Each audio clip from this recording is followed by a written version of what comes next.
Hi, Team Hot Mess. Welcome back to the podcast where we're all approximately one productive afternoon away from believing we have transcended human suffering. I'm Jen, your host, emotional support entrepreneur, and someone who recently drank some water, answered 4 emails, cleaned her kitchen, and lit a candle. And genuinely thought, wow, she's healed, she's evolved. She probably wakes up at 5 a.m. now. She did not. 12 hours later, I was standing in my kitchen eating shredded cheese directly from the bag while emotionally recovering from a mildly confusing text message. But honestly, I think entrepreneurs do this constantly. We experience one stable moment and immediately decide our entire life has changed. Suddenly, we're moving to Portugal, becoming minimalists, healing our nervous system, deleting Instagram, buying linen pants, and we're journaling with intention.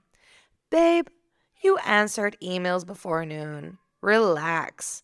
And, there's actually psychology behind this, by the way. There's something called the fresh start effect. Humans love attaching emotional meaning to symbolic beginnings, like Mondays or birthdays or new notebooks or January the 1st or one emotionally stable Tuesday. Our brains love the idea that we can suddenly become a different person because something feels symbolic, which honestly explains why entrepreneurs buy one planner and immediately start acting like they're entering their CEO documentary era. I don't need another notebook. I need magnesium and less screen time. And weirdly enough, I've also been thinking about this while building Vondo because I think a lot of us are tired of noise, tired of pretending, tired of feeling like everything online has to be louder and faster and more optimized all the time.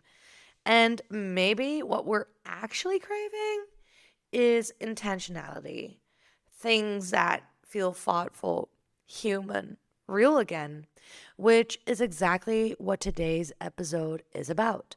Why one productive day makes us emotionally delusional, why entrepreneurs are addicted to reinvention, and why your life probably does not need a complete rebrand every 3 business days. So grab your emotional support beverage, open your 47 browser tabs, send this to a friend as we're speaking right now, and let's begin.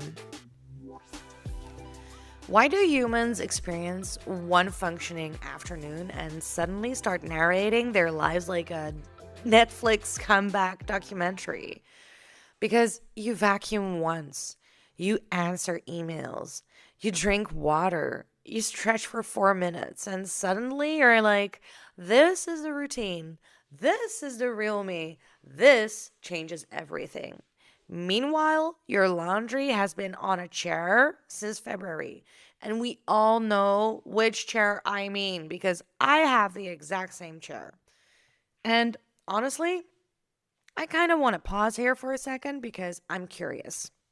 What's something tiny that instantly makes you feel like you suddenly have your life together? For me, it's definitely cleaning my kitchen and bathroom, which is insane because the second the counter is empty, I become emotionally unstoppable. And it's a good thing to clean up and to go around and, clean desk means clearer mind, but that doesn't mean that I've survived everything and that I've become so much of a better person and that I am invincible all of a sudden. Because I just need to create little systems for myself, and so do you, to make sure that you can just show up calmly and consistently. Like, genuinely, I want to know what's your version of, oh my God, I am healed? Is it journaling? Is it answering emails? Is it waking up early once? Is it buying a planner? Because we all have that. And all that is doing, and I don't mean this in a bad way, okay? If you love your planner, if you love your journaling, just like I do, if you appreciate doing all of that, do it. But yet again, systems. And make sure you feel comfortable within what you're doing because all of that is not for everyone. Find one or two things that make sure that you feel comfortable within what you're doing and how you're acting within your family, friendship, business, with your kids, everything. Okay. And just like I said, it's part of the dopamine because our brains, they love possibility, not necessarily outcomes, possibility. I'm curious about something else too, okay? Do you think entrepreneurs are more sensitive to this than other people? Because I genuinely think ambitious people are addicted to future versions of themselves. And that's because we get to project onto something that doesn't exist, that is better, that and that's also the way that we keep our businesses alive and our families and friendship and everything.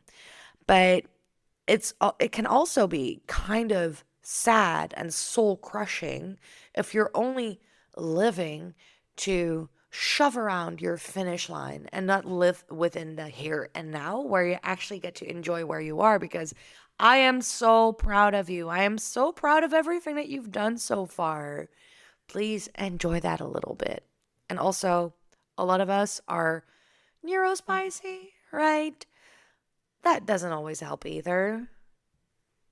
Entrepreneurs do not have hobbies. We have identity phases. And maybe this maybe this is a tough one. Maybe this is some tough love on you. But last month, for example, I was becoming deeply structured, bullshit, waking up at 5 a.m., bullshit, regulating my nervous system, excuse me, becoming someone who drinks matcha, reducing my screen time, I think it increased, entering my calm era.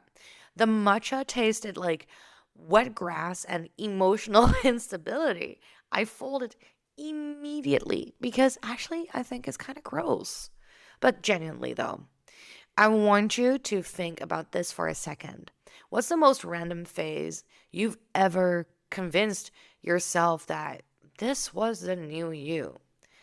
Because for me, with the matcha, God, one of my exes, she thought it was an amazing thing and she liked it and blah blah blah. Now I can see that all of that was fake because it definitely it's not good for me. It doesn't make me happy.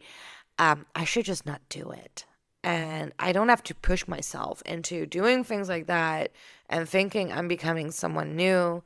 Well, actually, all it does is make me feel miserable. And I don't want this podcast to become like a sad sack type of thing. But, but you should be taking care of yourself in a way that actually fits you. Like, I'm curious, were you suddenly a gym person or a minimalist or spiritually awakened or maybe obsessed with supplements or starting a new business? Because, oh my God, that one, we all do that one. I always like, I think every month at least, I'm like, oh my God, I should start a new business. Or you wanted to move abroad because entrepreneurs, especially, they do this constantly. So you and me both, babe. And honestly, I think ambitious people romanticize reinvention because it feels emotionally stimulating. New identities mean new possibilities. And just like I said, our brains love possibility. Like, seriously, tell me I am not alone in this. Have you ever had one productive day and immediately start researching an entirely different life? Mm-hmm. Because nothing gives entrepreneurs false confidence faster than a good Tuesday.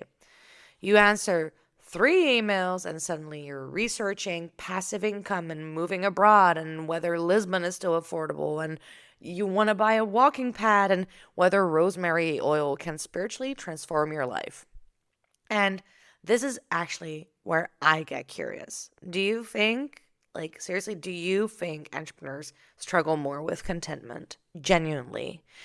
Because I think that some of us are so wired for growth and possibility that we accidentally make stillness feel unsafe. How comfortable are you sitting down with yourself and enjoying the nothingness of you just being? I remember up until last year, and definitely, I don't have this figured out right now, okay? But I'm getting like 10% more comfortable with it. But anywho, up until last year, I couldn't. I was so scared of all the voices in my head. And I don't mean to sound schizophrenic right now, but there's always so many thoughts, right? We're always thinking of like, oh, I should hit that target, or oh, I should contact that person, or oh, A, B, C, D, E.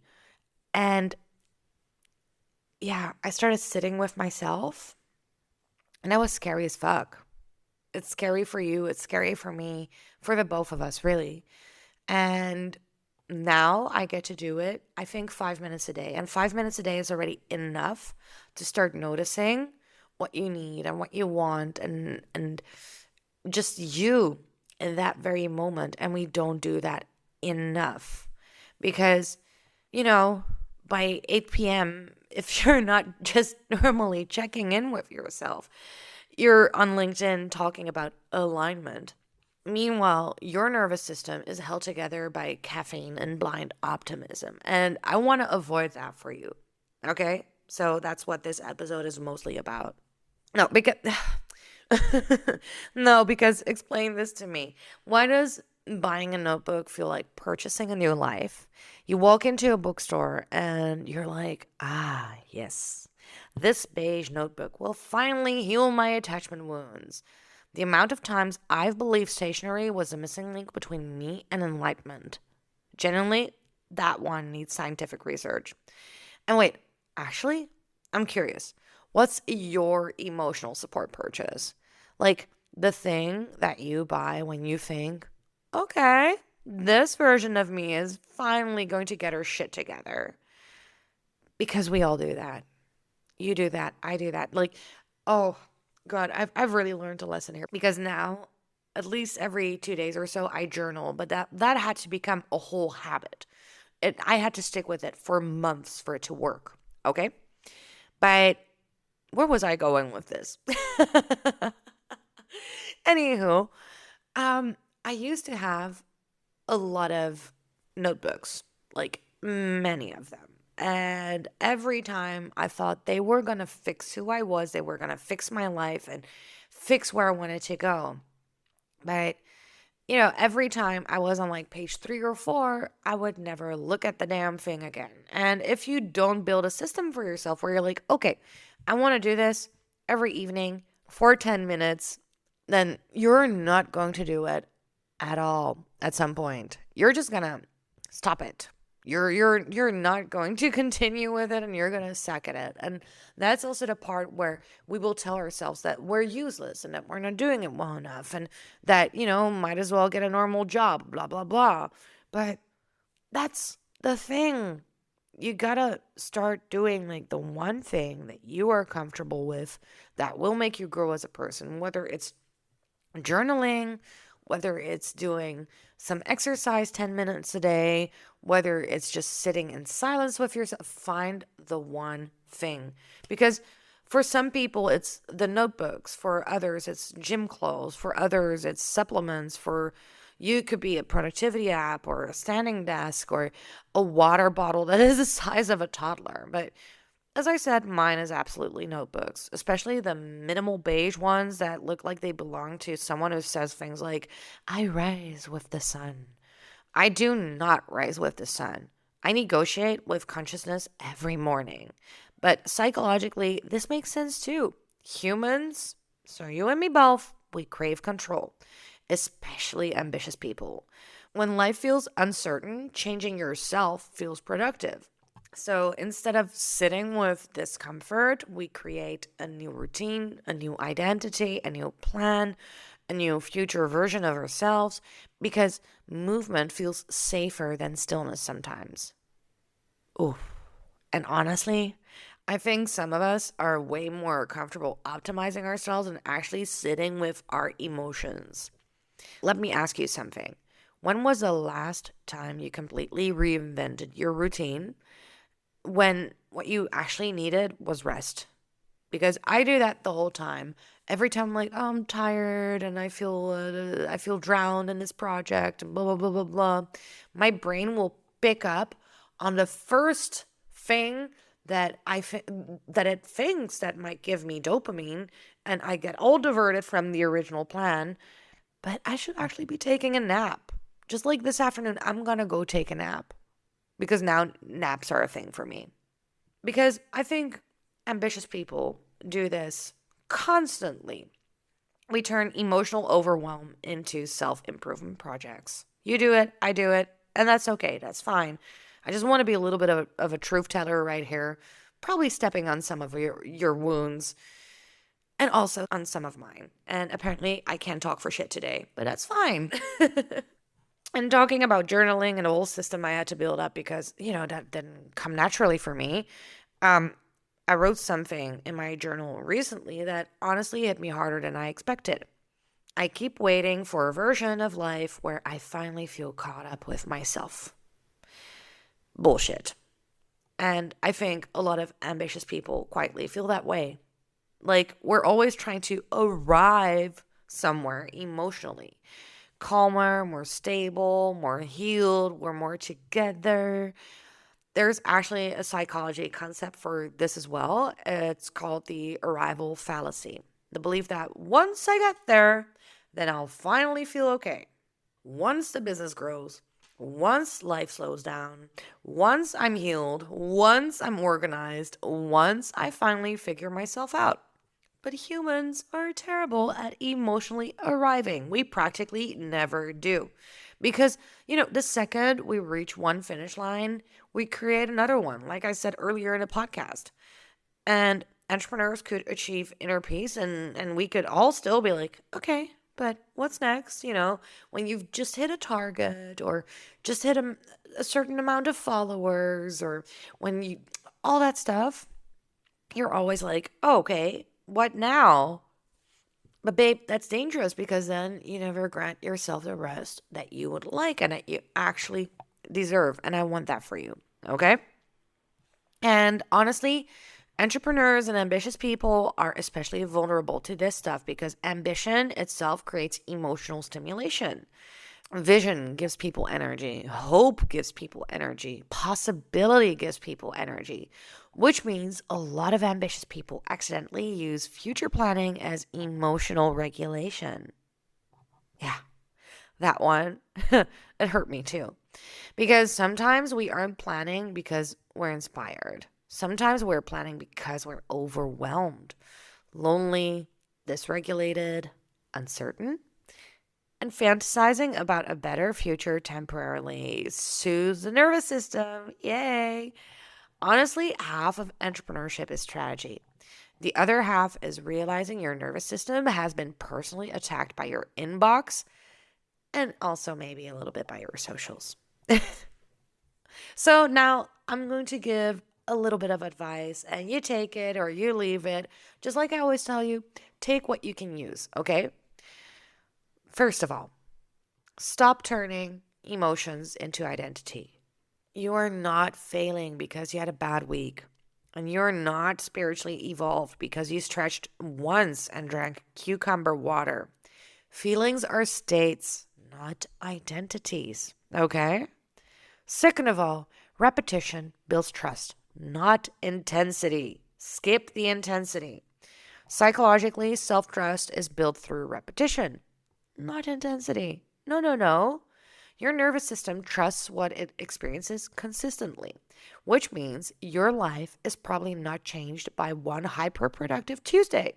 It changes through small repeated evidence that says, I show up for myself in whatever way, again and again and again. And honestly, most healthy lives are built very uncinematically. It's just answering the damn email, drinking water, resting before burnout, eating something green occasionally, and not emotionally collapsing every time life becomes inconvenient. Third of all, your life may not need a reinvention. Sometimes you do not need a rebrand or a new personality or a different city or a 74-step morning routine. Sometimes you are just overwhelmed. And honestly, realizing that changed more for me than any productivity hack ever did. Maybe growth isn't becoming a perfect version of yourself. Maybe it's learning to not abandon yourself every time you become human again. One good day doesn't mean you're healed, but one hard day also doesn't mean you're broken. All right, Team Hot Mess, this was a short one, and I'm going to leave you with this. If you've learned anything from this episode, I hope it's cleaning your apartment once doesn't mean you've reached enlightenment, and crying in your kitchen at 11 p.m. does not mean you failed at life. You're just a person, a very ambitious, emotionally layered, and slightly overstimulated person. Welcome. Also, if you've been craving things that feel more intentional lately, slower, more thoughtful, less mass produced, internet chaos, whatever, go check out Vondo, the fair marketplace. We're building it really differently, with care, with personality, with actual humans in mind. Super, super slow, which honestly feels rare these days. That's VENDAUX.com, Vondo.com.